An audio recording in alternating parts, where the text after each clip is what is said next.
Hi, everybody. Welcome to Season 3, Episode 11 of The Hard Truth, Inside the Football Industry podcast, with me, Philip Heidson, and Darren McAnthony, Chairman and Co-owner of Peterborough United.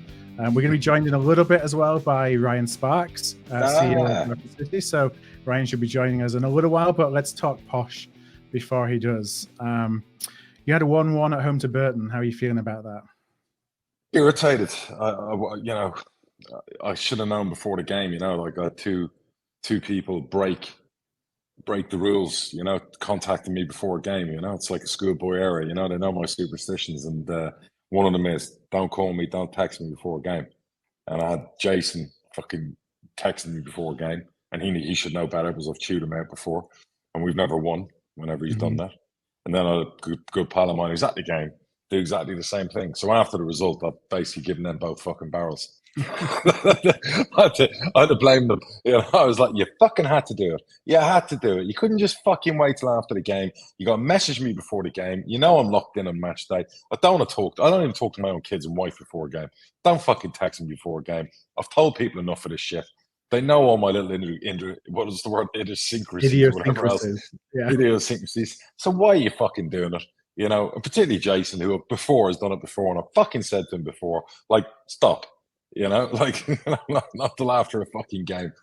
And then obviously we play, and we've Phil, no word of a lie. And you know what? I'll be a hypocrite because I usually say I don't mind losing or drawing a game as long as we've dominated and had loads of goal scoring chances. And it's one of them games where we should have won the game 4 or 5-0. And yeah, we weren't wonderful in the first half, but if you look at the chances, I mean, Clark Harris could have had 5 goals. And the chances missed, they're not difficult chances either. One-on-ones, headers from 3 yards, shots from 3 yards. And then second half, I want to say about 20 minutes to go, one of our midfielders has missed an open goal. I mean, it's an absolute fucking sitter. You have to score. And when that gets sliced wide, I'm then sitting there thinking, we're getting fucked. We're getting fucked. But that feeling, where you're just like, and the commentators always throw in the old dreaded curse, if you don't get that second goal, and obviously they get down and have one of their rare attacks, and their player obviously jumps above our player, and we should have won that header. And look, it goes back across, someone falls over, I think they had 3 shots on goal, you know what I mean? And they should have scored twice, to be fair to them. So yeah, very frustrating because, people will go, well, that's a team in the bottom 4. They're right. You can't drop points against teams like that if you want to get promoted. They're right. And after getting that away win last week, which is a big barrier to get over with our recent away form, that was pretty important. So look, the manager's very philosophical about it because obviously we had so many chances, and he's got to be that way. I can obviously get irritated and angry, which is, my right to do. But yeah, we should have been winning that game comfortably. And so really frustrated. You leave points on the table or points on the floor. So we go on to Tuesday. So if we played out well again, I would always say you win 9 times out of 10. So, we do that again, we win. So it's just frustrating, and sometimes our players, look, it's educational. They have to learn, there's a lot of, when I say you make the same mistakes over conceding late goals or silly things, those are the things you have to get out of your system. And you can't be halfway through a season making the same mistakes. So there's clean up there to be done. But look, we've got a hell of a squad. There's players not getting on that bench on Saturday. So, at the end of the day, if they need to go on a run and win 6, 7, 8, 9 games. When you've had the kind of inconsistent start we've had, you have to put a stretch together. So the odd draw in there is not a bad thing. It's fine. As long as you win the next 3 or 4, it's a good recipe. Do you know what I mean? If you're winning 3 or 4 and the odd draw in there, that's fine. Do you know what I mean? What you can't be doing is you can't be shitting the bed. I felt and again, I'm sick of people making headlines out of my comments. I felt we shit the bed on Saturday, and hopefully we learn from that and go on. Because, I woke up the other day and it was just, there was headlines about, we did a podcast last week on Liverpool, and it was like trying to make out I was slaughtering Jurgen Klopp, who I've been nothing but fucking praising the guy for the last 2 years. But TalkSport are leading with a headline. A lot of Anfield's podcasts were as well. And I thought I wasn't really overcritical of Jurgen Klopp.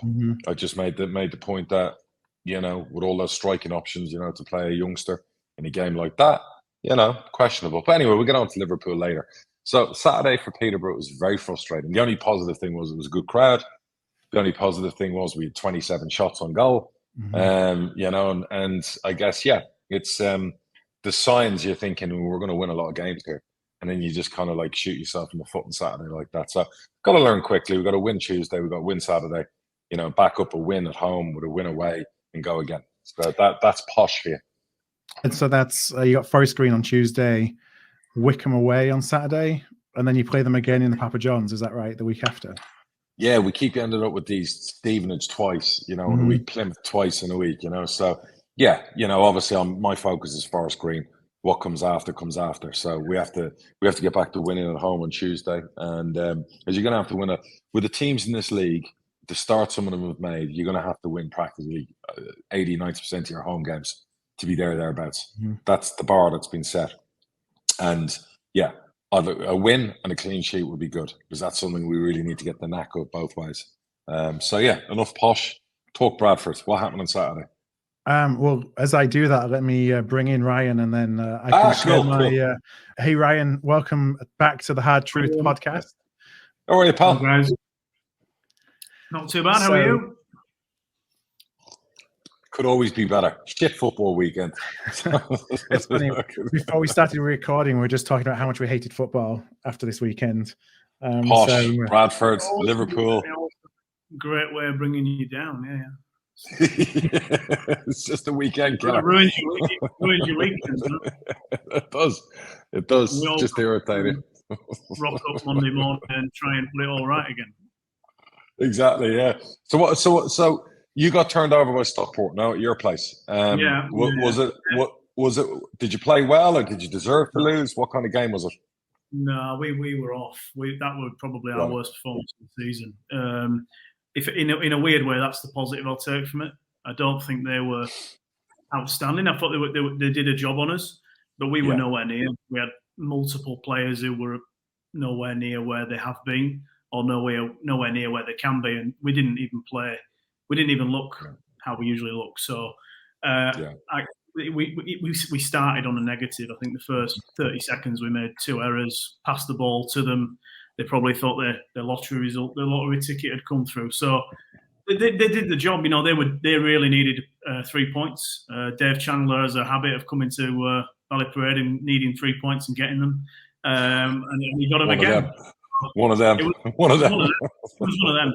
It's disappointing to lose the home record because we were unbeaten at home, and obviously that's a really strong foundation to build from. But we didn't deserve. We got exactly what we deserved. I got no complaints at all.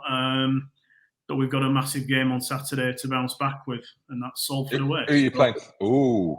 Yeah, that's a big they're in flying form. Yeah, they've made a good start, similar to ourselves, and now the top 7 start playing each other, and we're going to see. So, but it's probably the right kind of game after that one, I guess. You need to respond, and we've picked up some good statement victories, I think, this season. Tranmere away on the Tuesday night, they've beaten everybody since they played us.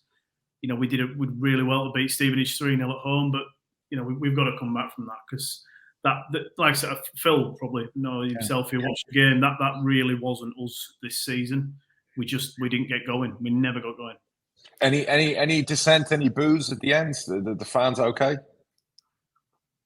I think there's a bit of frustration towards the referee and the performance in general. The match officials, without going, I don't want to get into too much on that because I could go all night on it. But it's just a tough. There's no consistency in the decision making. It makes it really difficult. Obviously, they got a penalty, which was probably one of the softer challenges that they had against them, and we had a couple of shouts for bits and pieces. But I mean, like I say, it didn't affect the result. The referee didn't decide the game, but it didn't help. There was all kinds of stuff. Both Mark and Glyn got yellow cards. It just descends into chaos, from an officiating perspective. So, Phil? Yeah, it was one of those where they came with a plan. They executed really well. They came with a lot of intensity, high press, and you know that they can't keep that up, but you hope that they don't get the goal, that they can defend. And basically that's what happened. They came with it. They got the goal through a bit of a lucky pen.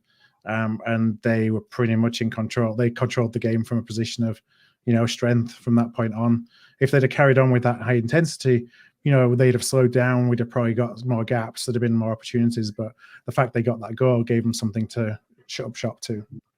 Yeah, the penalty came at a bad time because I felt just before that we sort of regained control. We were at a bad start, and then there was a 10-15 minute period after around 20 minutes where I thought, we've weathered whatever was going on with us.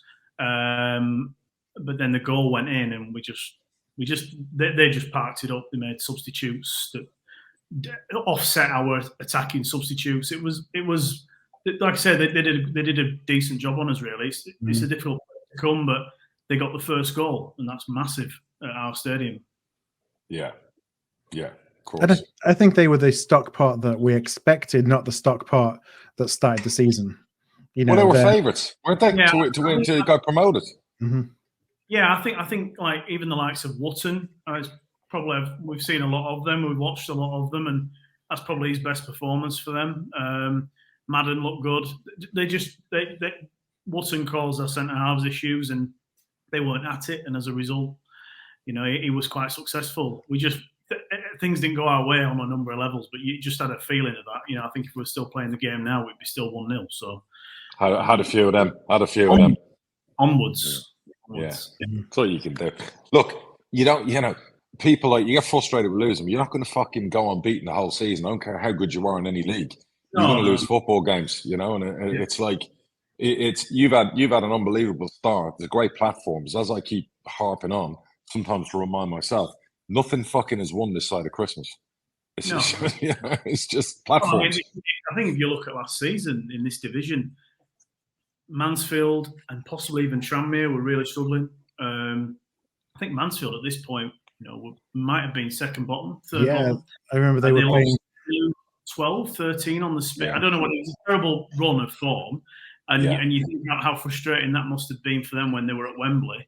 And I think they missed out on the autos by a handful of points, 2 or 3 points. Yeah. And one of those 12 or 13 go the other way, and they're in League One now. So it's it's a long way to go. Like even when we got the wins over Stevenage, Tranmere, even Harrogate, which that was a psychological thing for us, I think, just to get that one out of the way. I was never sat there at that point thinking we'd won the league anyway. So it's at miles to go, way to go. I've seen too much of these leagues, and they're up and down, and we've got to just keep our form. It's all about points per game, really. If you stick 1.8, 2 points, you're going to be in the play. You might be in the automatics. So that's where we need to be. I think we just dipped under that again now, but we've been there or thereabouts since the start of the season, and it's fairly simple, the maths. If you can stick around that area, you can have a decent season, and if you don't, you're in a bit of a dogfight. Do you speak to Sparky after matches? Do you leave him alone? Do you speak to him on the weekends, or what's the story? We always speak the day after. I've always done that with any manager. I think you've got to let the emotions, good and bad, you just let them. And I like to watch the game again, because you sometimes, when you're in the heat of the moment, you're watching matches, you see things slightly different to how you do when you watch it again. So, but we usually chat on a Sunday morning. He's a golfer, so I've got to catch him early. So it depends, but no, we chat most Sundays and go through it, and this Sunday was no different. Has he been? You've worked with what now? 4 or 5 managers. Well, Stuart, Mark, Truman, Connor, and Derek. So 4, technically 4. I think. Yeah. So has he been your favourite one so far? Has he been the easiest one to deal with as regards to we've got a good professionalism? You've got to have trust, haven't you? You've got to have trust, and I think I've always had trust with all the people I've worked with. A bit different with, remember, Stuart McCall was a manager I didn't appoint, so I wasn't involved in that. Obviously, I worked with him, but only briefly. Mark and Connor was a very interesting time because we obviously gave them an intro, and they shocked everybody, so they did really well. And that was tough as well because they were on their own journey, massive experience, learning curve.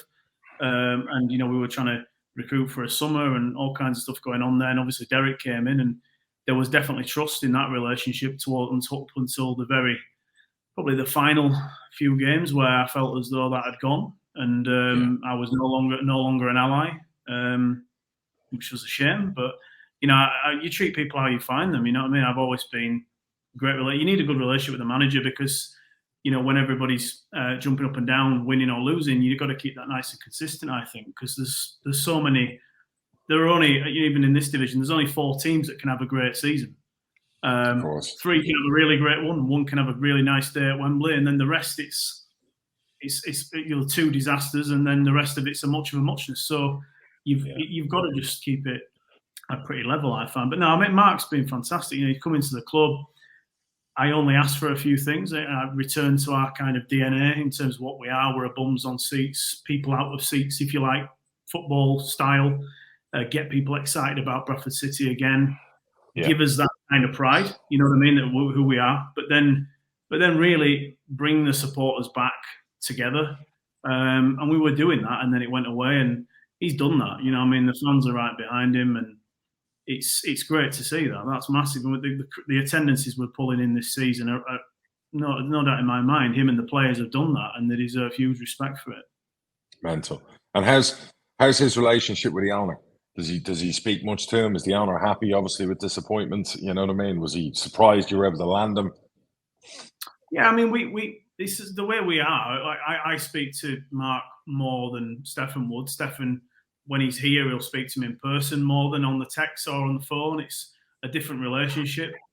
My role's probably more like your role, if you like, at Peterborough, I would say. So it's just natural that way. But don't get me wrong, I have the text messages from the owner every Saturday, so I don't get the beauty of Sundays. You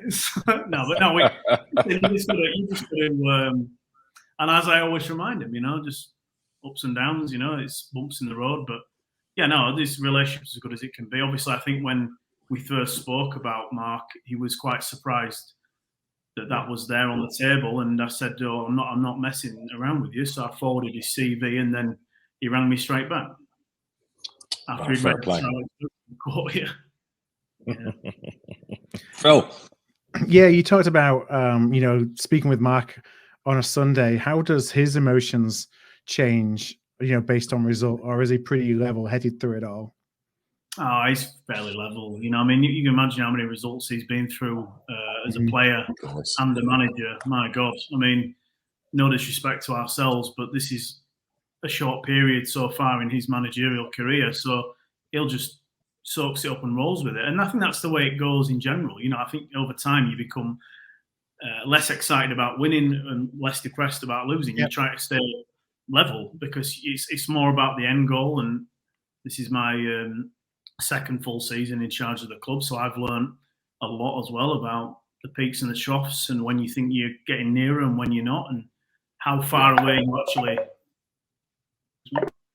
you still are, even if you're in a good position after 12 games or whatever. Yeah, and he's got if he's confident that he's on the right path, I'm sure that the bumps along the way don't perhaps mean so much because he knows he's going in the right direction. Yeah, and we've got a good squad, haven't we? So we've got plenty of depth and competition, and we've built a sort of footballing scenario whereby if a player loses form or whatnot, we think, or Mark think rather that it's time for a rest. You've got a quality player to come in, and that keeps the performances high. So there's no issue. We've still got just last count 3 or 4 players that can't make the 18, which is a good position to be in. This time last season, we were our last 2 strikers. And that in itself creates issues because they know that they're the first name on the team sheet, if you like. So.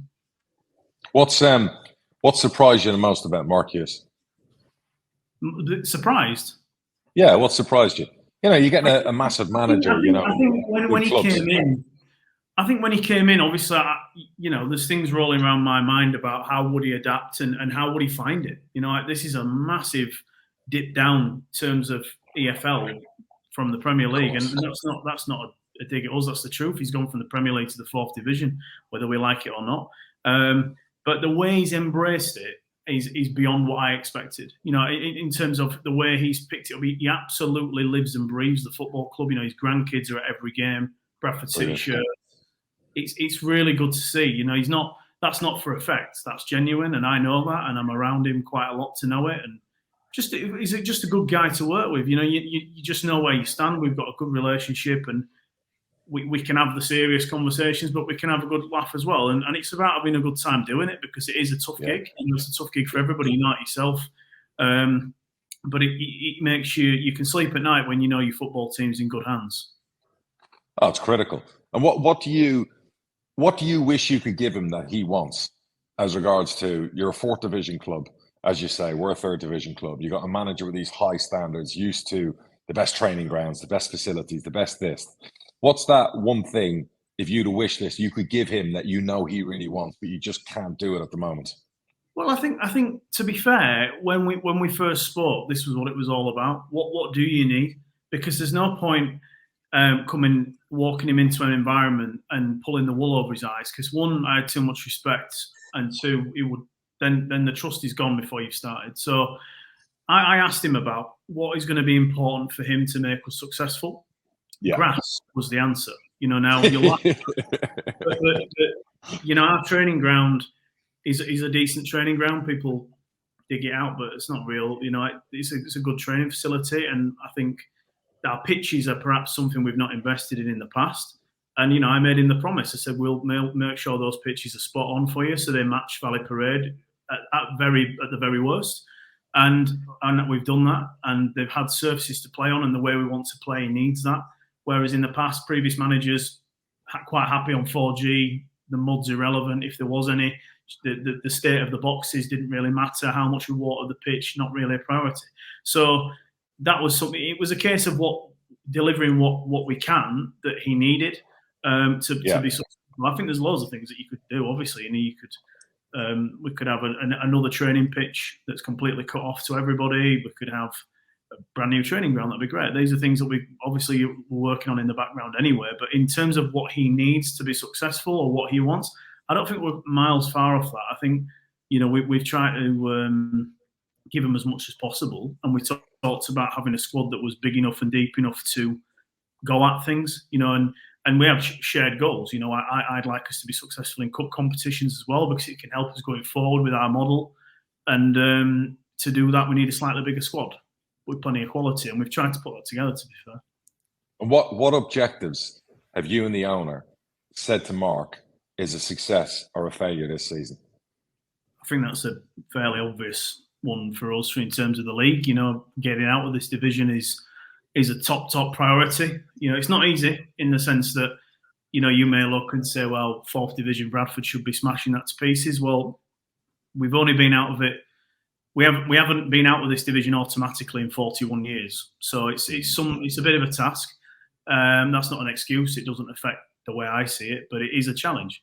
And we've not won many league titles, and we've had tons of promotions in the past. But that is our goal. There's no doubt about that. I don't think Mark would have even come to Bradford if we were sat there talking about, can you keep us in the division? There's absolutely no reason to. It's obvious. And, you know, there's no competition we've gone into that we've not tried to win every game. You know, we took Hull down in the Carabao. We pushed Blackburn pretty close in the second round. Both of them teams are way higher than us in the pyramid. We are, despite what happened in the last 20 minutes against the guy from Leicester, we are trying to do better in the Papa John's, and obviously we've got the FA Cup to come. So there's nothing off the table, but, you know, without a doubt, our main priority is to be promoted from this division. And you obviously have explained to him that you run a self-sustained model, which we've commended you about that, like, for the last few years. That, you know, you pretty much wipe your own face. You know, the owner doesn't have to stick in $1 million or $2 million every year. And in nowadays, that's a positive thing, by the way. I know some fans or some people think, oh, that's not. But I think with everything going on in football and the way people spend money recklessly, I actually commend any football club that wipes its nose. Do you know what I mean? Whilst trying to be successful. It's different if you're like 4th bottom every year. Oh yeah, it's so difficult when you're balancing, you know, supporter ambition and even your sponsor's ambition and my own ambition and everyone else connected to the club versus what you've actually got. It's very difficult. It's extremely difficult. Ultimately, you're running businesses that don't make sense. Let's be honest. Correct. You know, what company in the world do you sit there before you start the financial year and think about how much money you could get away with losing, or what do you have to do to break even? Oh, Jesus. If you were running that company, you would just shut it down. So it is a tough industry for that. But I think from my perspective, it's a case of budget on the table. The supporters have responded brilliantly to Mark's arrival and bought into the project, as have some of his bigger sponsors and new sponsors, tons coming through, and that then gives you a rough, if you like, financial chunk to go at, and then there's some of it where you're trying to think about your potential football fortune, transfers, assets, etc., and then progress in cups and of course the league, because we've sold 14,000 season tickets, but our average attendances are nearly 17,500. So that means there is some walk up. Away ends in this division are a challenge, as you know. So you've got to try and make sure that those potential floaters or supporters that financially couldn't commit to season tickets or work away or whatever feel the need to come and watch you. Yeah, absolutely. Phil? Yeah, so in the summer we did a lot of restructuring of the scouting and the recruiting setup, excuse me, and brought on board a new head of recruitment. I just wonder if you could talk a little bit about the considerations as you did that, and kind of built that new kind of system for recruitment. It's not a new system for me, that one. If anything, it was more of a rebuild. We moved away from a system that I felt really comfortable with before, where I had a head of recruitment and some scouts, to put it bluntly, who were working towards a structure and profiles for players, both financially in terms of and in terms of the manager's needs. We moved away from that. Too much power into a manager's hands, which, nice idea in principle, but didn't benefit us at all. In fact, it took us backwards, and I admit that. That was a mistake. And I'd never do it any other way, if I'm honest, going forward. And when I first met Mark, it was one of the first things we discussed. If we're going to do this, then we need to rebuild our recruitment team, if you like, and then have our scouts working with the head of recruitment to players that can fit the way you want to play and what we can afford and what we believe we can attract at the level. And we've gone back to that. So, it wasn't new. It was something that was there quite early in my leadership of the club, and I moved away from it to suit the previous manager. I think we've all done that in the past. I certainly have now, and it didn't work out.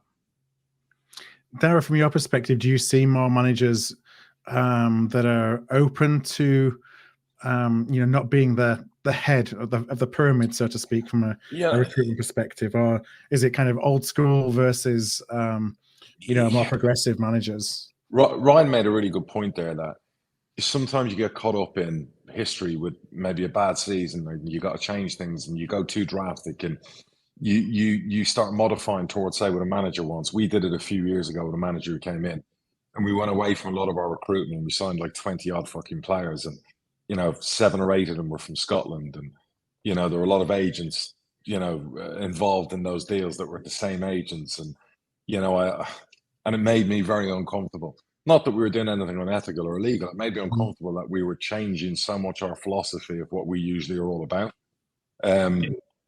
But I had a fight in there and made sure we still got 5-6 of our normal type players that Peterborough United would bring in.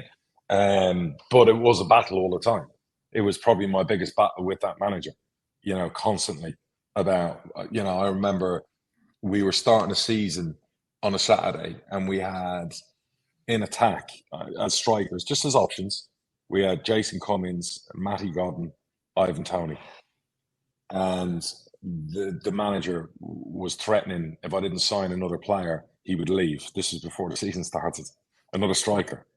And, I've just named there Godden Championship, Ivan Toney, even Cummings, who, was very good at the time for us.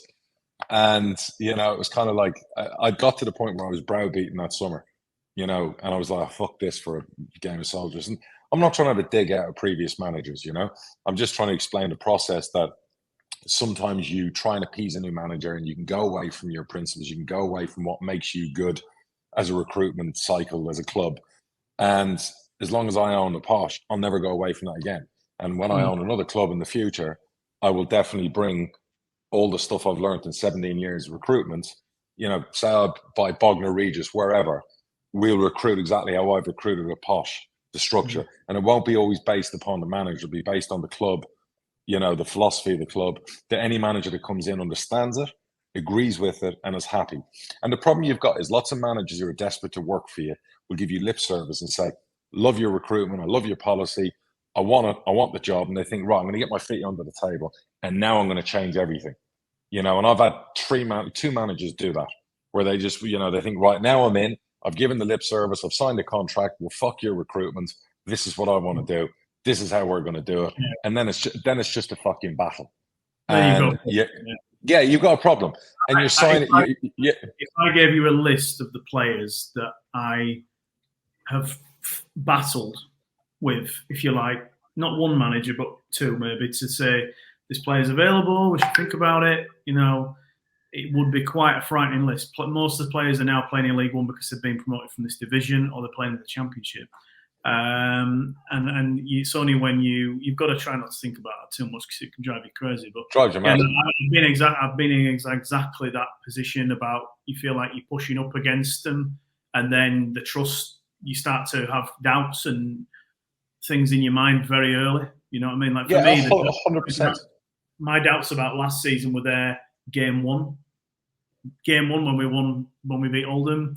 They were there game 5 when we murdered Stevenage. And I still have the same doubts because that night Liangol went down and I knew he was our one of only 2 strikers that we'd really banked on scoring goals for us. You need 70 goals pretty much to get out of this division, and we had about 50 in the squad. I think we scored 55, 54. I don't know off the top of my head. So, you know, it's you don't want to be in that position. So I guess going back to your point there, Phil, at the start, that's why you structure it how you've won it, because you need to be at one with it. So if it goes wrong, I'm okay. If it's on me, that's fine. But if it's on you because you let it slide or drift, or if you maybe did too much to help one person, it's difficult to live with that, actually, to be honest. Oh God, yeah. It's, you know, I could go back years. Like we had, and the other danger is some managers want to bring their own recruitment person with them because they come as a team.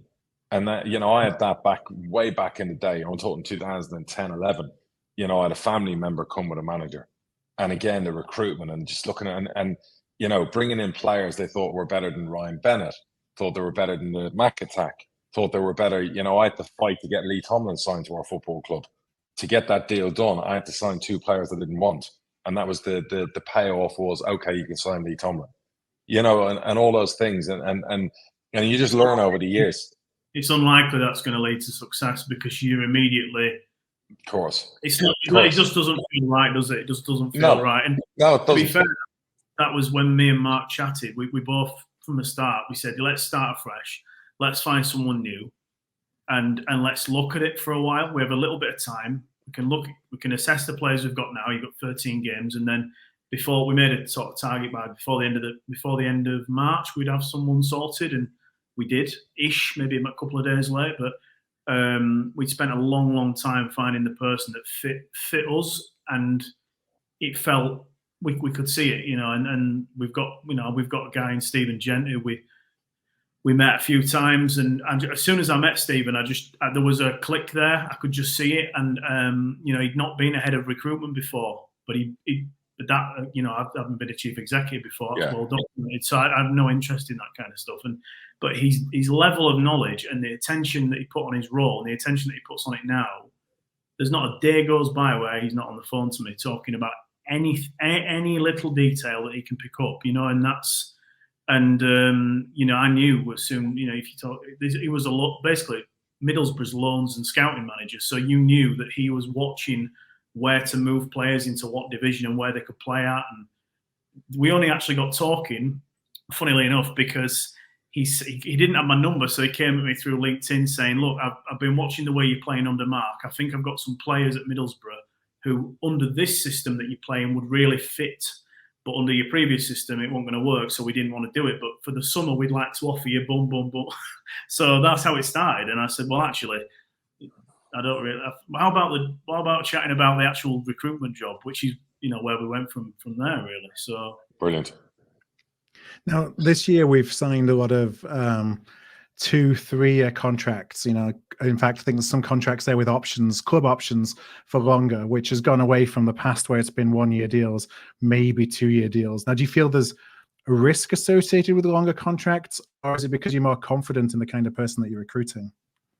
Well, there's a number of reasons to that. I think I've always had you try to learn from every scenario you go into. Now you got to remember a lot of the players that played for us have been contracted to the club before I even took over. So, and some of them during.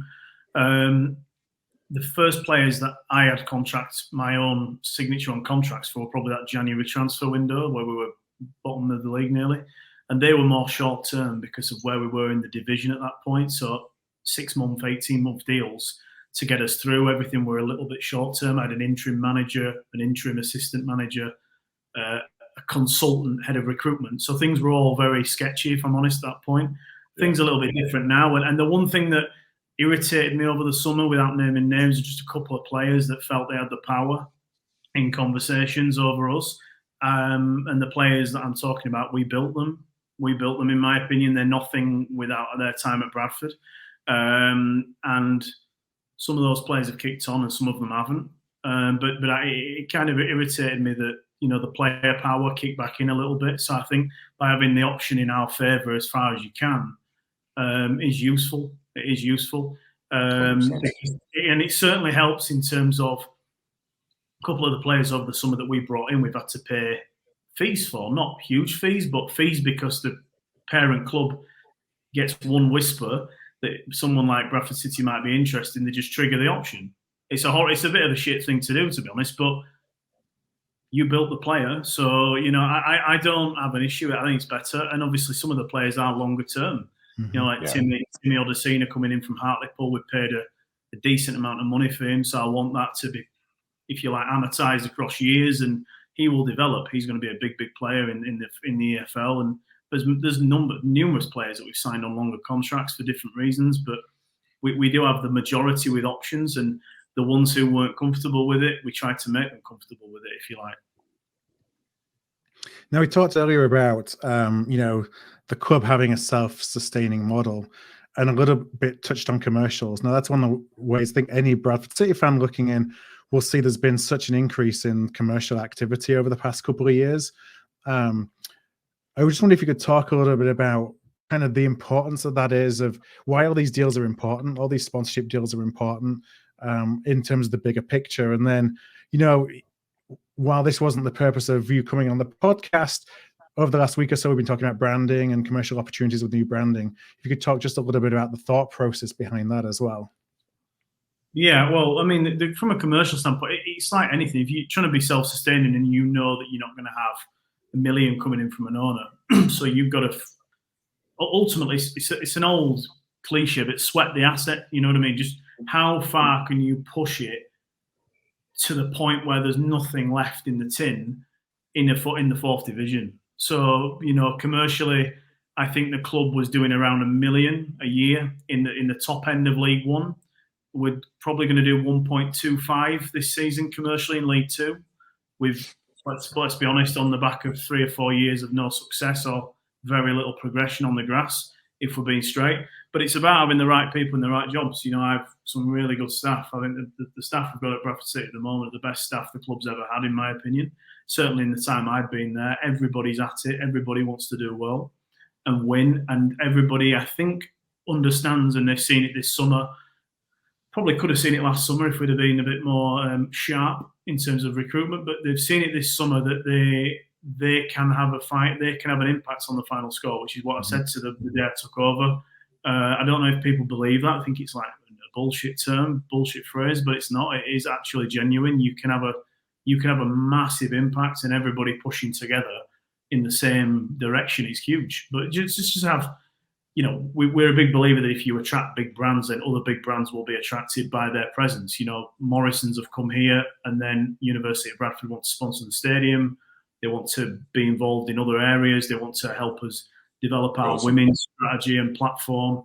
There's massive things coming in that guise, but it's really a case of how you keep kicking the levels up. So every year we just take the budget, red line higher, red line higher, red line higher. It never comes down. Unfortunately, the other things going higher: player wages and energy, gas and lecky. But you've got that's the whole point. What are we in it for? We're trying to get the business as much turnover as possible. People talk to me, what's your 5-year plan? What's your strategy? Well, the strategy is pretty simple. Make as much money as possible and spend as much money as possible on the grass and be as successful as we can be. End of strategy. and grow the club while you're doing it. Developing areas, facilities. Yeah. Our infrastructure is developed. There's no doubt about that. So it's not like we're just putting it all on sand. We are trying bit by bit to improve the ground, the training ground. It's difficult. But the one thing I always believe is if we have that success, and I think we can, then it will feel very good. Feel good for a lot of people because they know it's sweat, blood, and tears have gone in from a lot of different people inside the club, and people that you never hear about, work behind the scenes day in, day out. And so, as we think about the commercial impact and the growth that we've had there, over the last week or so, we've been talking about branding, like the football club branding. And how does that play into, like, what additional commercial opportunities, therefore, does doing something like a rebranding offer? Well, there's a multi reasons why we want it when we're looking at it. Obviously, I know people react to it in quite almost aware panic. You see that, and I can understand that because you're talking about a badge that's been there for 30 years, and in my entire life, I've only ever seen that badge myself. So, and as a Bradfordian, it's all I recognise too. But there is a tomorrow as well, and we've got to develop the club for the future. I think the average age of a fan in the EFL is in the 50s, late 50s. We've got to do something about that. It's difficult probably to think about, and when people told me about this the first time I even was introduced to the idea of branding, people talk about e-gaming and esports and FIFA and this world that cyber and all this stuff, that universe that younger kids live in now, and they pick things up and they pick the best brand or they pick the best kit and they play in that team, and that's how fans can be developed in that way. And it's something we've got to look at, but it's a bigger picture, really. I think at the moment there's about 13 versions of our club logo in circulation, and that wouldn't happen at a big club. You know what I mean? We talk a lot about big club mentality and dragging the club. People always talk to me about, please be ambitious, drag us forward, get the handbrake off. Well, to me, this is an example of that. This is us trying to progress the company in a much bigger way for the longer term, something that can stand the test of time and take out the fact that every ground you go to, every time you look at the scoreboard, they've got a slightly different version of our logo on. It would not happen if you were Manchester United. It wouldn't happen if you were Arsenal, Chelsea, Liverpool. So why would we be any different if we're serious about ourselves? It's about self-respect for the club, of which I have a lot. So, but equally, I think we've tried to do it the right way. Some clubs just fly in the face of a supporter and just go, well, we're going to do it anyway. This is the new brand, whether you like it or not. We're not going to consult with you, or we're going to tell you we are, but we didn't. So we tried to be as open as we can, consult with lots of people, and even put another survey out on the back of it, which we're getting the results of probably this week. So it's not just a case of for commercial growth, but it no doubt can make us more attractive, we believe. 100%. Darryl, what's your view on taking because I think a badge, the brand associated with the football club, it's iconic to the fans, and it's it's a very emotive issue for folks. Yeah. Kind of what's your view on, is it something, or how do you approach that as something? Is it there to be changed? Is it something that should be left alone? You approach it carefully, because Ryan mentioned there the average age of supporters and stuff. What he didn't say, which is the truth, is your best spenders are your over 50s. They're the ones who spend the most money usually. If you look at season tickets, you look at lots of things. A lot of the money in our turnover comes from the over 50s, because they're the ones with the most dough. But you're always going after the next generation, because the next generation is your future, and you want to build your gates off that. So you don't want to upset the golden oldies, and they're the ones who really lose their shit about logo changes and branding changes and color of shirt changes and different socks. And then the younger crowd are probably more open-minded to it. We know what I call Generation Suck nowadays, a lot of the youngsters and whatever else. As long as you don't insult their pronouns or use the wrong pronoun, they're probably fine with whatever branding you do. So you have to do extensive testing. You have to do the surveys, like Ryan said. We did all of this. You got to go out and try and get every season ticket holder to answer, give it an idea, and then you have to tread very carefully. You don't want to go and change the color of your strip completely. Like I think was it the Cardiff guy who went from this color to that color, or this suggestion, or the Hull former owner wanted to change Hull's name. Yeah. So you start going down that route, and it's Harry Carey time. It's time to leave, because you're never going to win those fans back once you have those conversations. So Ryan's right. You can't have 13 different badges, different brands. You have to have one. And Bradford is an iconic football club. It's been around a long time. And if I walk down the street in Florida, a lot of people would know Bradford's football, going back years and years. So getting that right's important. It helps when you're winning, and it helps when all is good in the world. If you're in the middle of a shit run, to be going through a whole rebranding exercise is probably the wrong time. And so you're always praying the results are going well on a Saturday and a Tuesday. But it needs to be done. And Ryan, from your perspective, so what do the next steps look like then? Well, first and foremost, the slight surprise is that the survey has not been answered by that many people. So it's not big there was a lot of noise about it in certain areas, and probably a reminder that social media is not the only place that supporters have opinions, and sometimes those who are not heard are often the majority, and sometimes the vocal minority is what people hear and can sway opinion. And I think as days have gone on and people have reacted, I mean, if you think we could have maybe put 2 or 3 different logos out there, but then we felt as though that would potentially show kind of a lack of understanding of what the initial survey was. We kind of designed by committee, which, some designers would say is very dangerous, but we took everything that the supporters would like to see on the badge and put them there with a new bird that looks more like a bantam than the current bantam, which looks different. And we put all that there. So, I think what will probably happen is we'll take the survey results, reflect on it, and once again try and give as much to the people that have answered that survey as possible. Mm-hmm. Whether that's we tweak what we've come up with, whether we put other options there, or whether we just carry on as we are and leave it. But I think that would be a missed opportunity. And and one thing I'd say on it is that usually rebrands, certainly from my experience and what I were looking at, they tend to come in sports clubs on ownership changes, stadium moves, no offense, ego-related things where it's about a person or about a movement, if you like. This isn't about that. I've been at the club for 4.5 years, and the day I walked in, I thought there might be an issue with the brand because we don't have no one knows what the logo is. Even inside the four walls, we were, I think it's this version, I think it's that version, and I thought it was quite strange. But so it's been something that's been on the radar for a while. We're coming up to our 120th anniversary, so we felt now would be a good time to look at it. So it's as simple as that, really. And like I say, I'm not personally change my life if the logo stays as it is. I do think for the club going forward and everything we're trying to do to advance Bradford City and make it the big club that people want it to be, see it as, if you like. These are key ticks, I think. So as we start to wrap up, there's a couple of just more broad topics I want to get both of your opinion on. But Dara, anything else for Ryan on Bradford City while we have him? No, I'm happy they're in a good place. I'm happy everything's going well with a new manager, and bring that promotion home. Long overdue, and I'm sure you'll enjoy it when it happens. Yeah, hope so. Hey, hope doesn't pay the bills. Right? Exactly. So we'll get that. So the couple of things just before we wrap up, just kind of general news stories. Premier League are looking at relaxing restrictions on foreign signings. Dara, how does that affect EFL clubs if it's easier to bring in foreign players? Yeah, listen, let's spend 3 billion in the next market and let's get 2.9 of it to head off to France or Estonia or Holland and forget about EFL. It drives me mad. It's I said it in the last transfer window. What was it? 92% of all the money went outside the country. There's a lot of talent in the UK.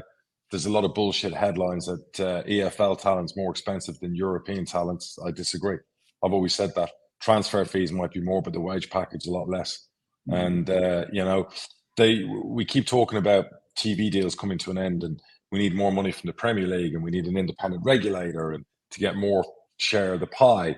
But, one of the big things there is if we can get some sort of control over all the percentage of money that leaves the shores and get a little bit more put back into the pyramid, it'd be worth a lot more than TV deals, in my opinion. give me an extra 500 grand a year, or a Premier League club spending 5 million on one of my young players. I know which one I'll take. So it's staring us in the face, but here we are.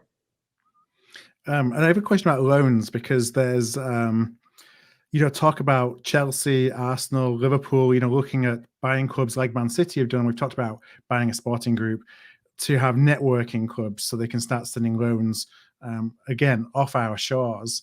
Ryan, from we've used the loan market quite a bit this year. How was, do you find that the loan market is kind of vibrant for a club like us in bringing talent from the Premier League, or that this puts at risk kind of that talent being available to us if some of the bigger clubs start loaning it out internationally? Yeah, I mean, look, since Brexit, there's not a lot of positives that have come from it, for being honest. In fact, our country's miles off it at the moment. But one of the things that we've gained as a football club is what Dara talks about, the big boys looking over their shoulder saying, well, Bradford have actually got a very, very good option. And, we've done like 500,000, if you like, in this financial year, which is another reason we're able to do what we're doing in the market and with the manager, etc., because we've sold young assets, 14, 15, 16-year-old players. And that for us in terms of sustainability is massive.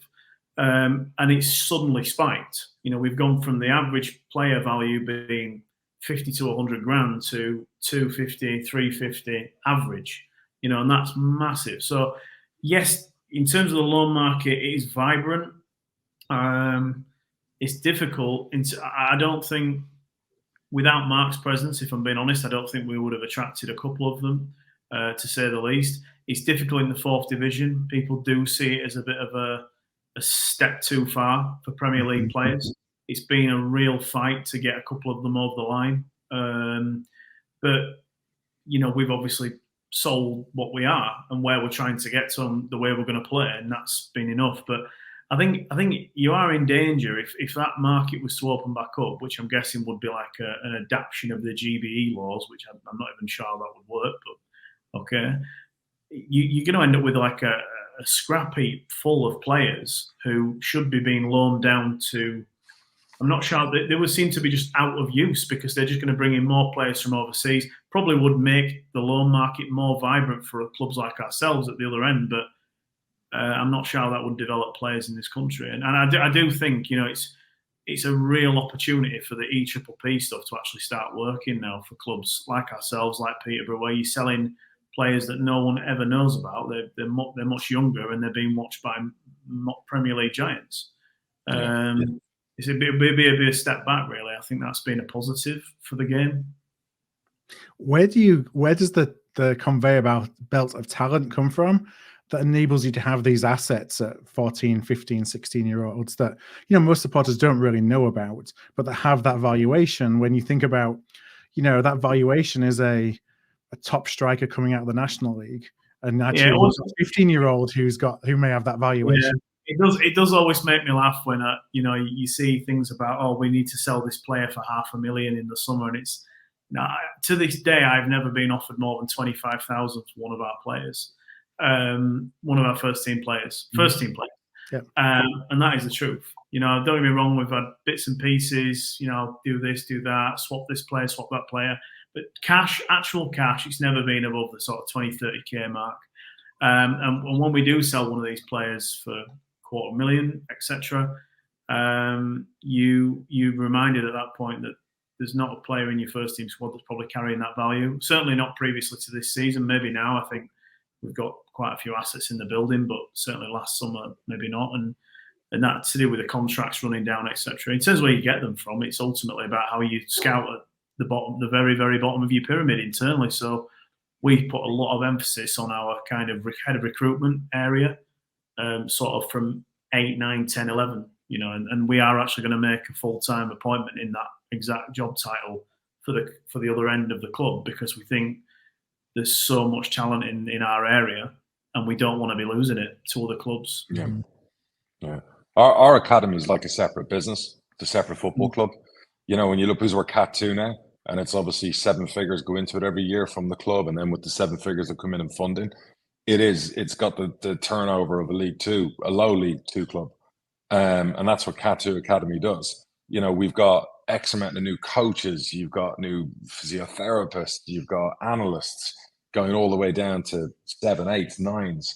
You know, and like Ryan said there, we've been lucky. We've sold, you know, a 12-year-old goalkeeper last year was at the Man City for like 250 grand. We sold Adler was the boy that Palace took, and we went to a tribunal, and you know, we took near on 7 figures on him, and he's already, I think, their leading goal scorer in their under 20s.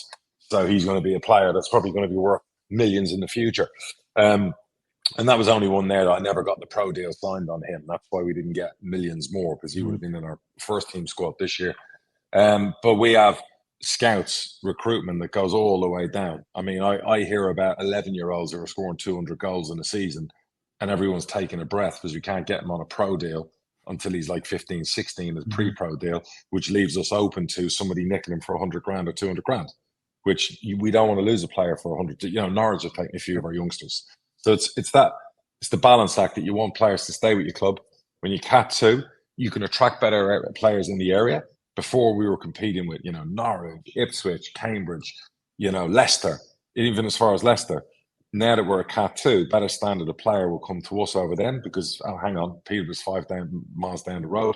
It's the same cat as another one of these champ clubs. We'll go and sign there or put our kid in there. So, but, you know, any club like ours, if we can, you know, particularly when times are tough, if you can be turning over 700, 800 grand a year and selling a few 12 or 13-year-olds, it sounds like human trafficking the way I'm describing it.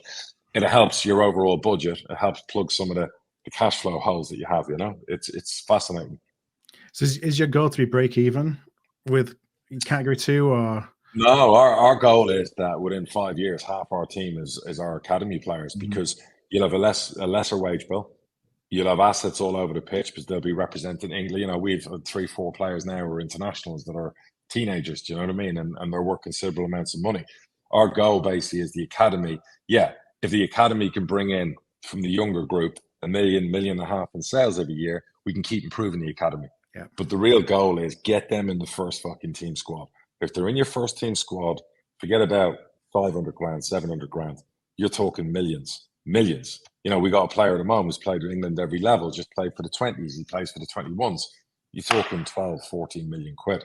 You know what I mean? So that's where the real action is at, because one of those deals changes your club, everything about your club. And I always say to the academy, we do a big deal from a player from our academy, we will invest some of that money back in and give you even more that you need. So that's really where it's all about, is being able to churn out your own talent. You know, Ryan would be very proud sitting there in 2 years' time, where Bradford had 6 out of their 11 players all came from the academy. You're just sitting there with pride. I got proud when I had 4 or 5 of them in a team. Because it's just like, oh, that's like made in Peterborough. You know, we didn't have to go and buy that. You know what I mean? So that's the best feeling in the world. Well, let's about wrap up. Ryan, forgive me for asking Darragh one more question about his beloved Liverpool, because I can't let Liverpool's recent troubles slide without at least mentioning it. So, again, not a great result of the weekend. I was reminded by somebody that you know, Jurgen Klopp's Liverpool now got the same amount of points as Frank Lampard's Everton. Yeah, listen, things aren't that bad, you know, where we're going to end up finishing below Everton. There's a lot of eyes on them now. There's a lot. I've seen a lot of stuff come out today, and what's going wrong, and what are they going to do? Look, I said it last week. Virgil van Dijk out of form. Trent Alexander, God bless him, out of form, getting hammered. You know, Mo Salah is worse than all of them, in my opinion. He looks worse than all of them. But you look at Saturday, did you even remember Sunday, Mo Salah playing against Arsenal? Because I don't really remember him. He can't seem to beat any full back at the moment. It's like he's carrying a lorry on his back.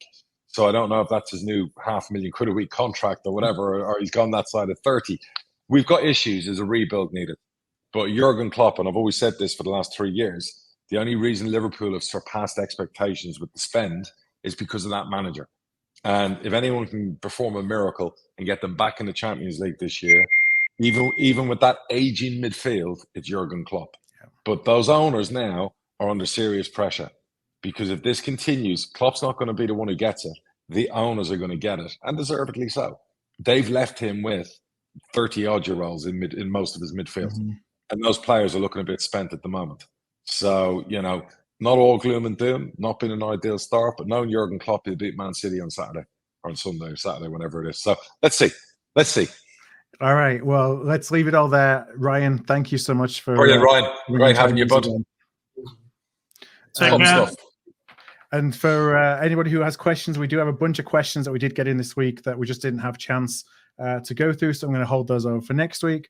But please do keep those questions coming, whether it's DMs on Twitter, whether it's the website, hardtruthfootball.com/contact, or contact@hardtruthfootball.com for the email. Until next week, we'll see you all again later. Cheers, everyone. Take care, guys. All the best.